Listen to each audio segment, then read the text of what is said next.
স্কিনের যে কোনো সমস্যায় মোটামুটি একটা সুপার প্যাক হিসেবে কাজ করতে পারে এটা। ৪টা উপাদান দিয়ে এই প্যাকটা তৈরি এবং প্রত্যেকটাই হচ্ছে স্কিনের যে কোনো সমস্যায় মোটামুটি 80 থেকে 90% কাজ করবে। কী কী উপাদান লাগবে? প্রথম হচ্ছে মধু। আমরা জানি যে মধুর মধ্যে এমন 2টা উপাদান আছে, ফ্লাভোনোইক অ্যাসিড এবং ফেনোলিক। এই 2টা মূলত হচ্ছে যে কোনো জীবাণুর বিরুদ্ধে কাজ করে। ওই যে অনেকে আছে না, কয় যে ভাই মুখের মধ্যে ত্বকের মধ্যে দেখা যাচ্ছে ব্রণ হয়েছে, ব্রণ মানে ওইখানে ব্যাকটেরিয়া আছে, তো ওই ব্যাকটেরিয়াকে ধ্বংস করে ফেলতে পারে। মধুর মধ্যে আরেকটা উপাদান আছে হাইড্রোজেন পারঅক্সাইড, সেইটা গিয়ে তাকে একদম মেরে ফেলে। তার মানে আপনার মুখের ত্বকের মধ্যে যদি দেখা যায় যে কারো ব্রণ হয়েছে, সেইটার বিরুদ্ধে কাজ করবে এইটা। তার সাথে কী করবেন? হলুদের গুঁড়া দিবেন। হলুদের গুঁড়ার মধ্যে কারকিউমিন যে রয়েছে উপাদান, এইটা মূলত করে কি, দেখা যায় যে হচ্ছে এর মধ্যে অ্যান্টিঅক্সিডেন্ট প্রপার্টি আছে, অ্যান্টি ইনফ্লামেটরি প্রপার্টি আছে, অ্যান্টিসেপটিক প্রপার্টি আছে।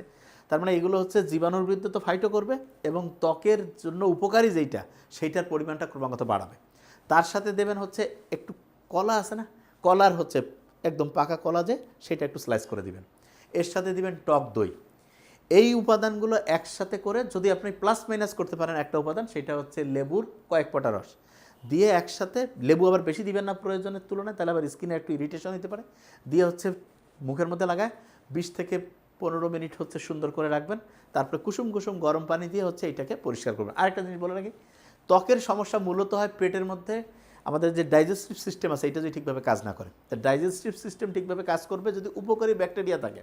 তো উপকারী ব্যাকটেরিয়া আপনি কোথায় পাবেন? টক দইটা রেগুলার খাবেন, তার সাথে পারলে একটু মধু মিক্সড করে। টক দই আর মধু যখন একসাথে খাবেন, ব্রেইনের এনার্জিও বাড়বে, মনে রাখার ক্যাপাসিটিও বাড়বে এবং ত্বক ক্রমাগত উজ্জ্বল হবে। Thank you so much. আসসালামু আলাইকুম।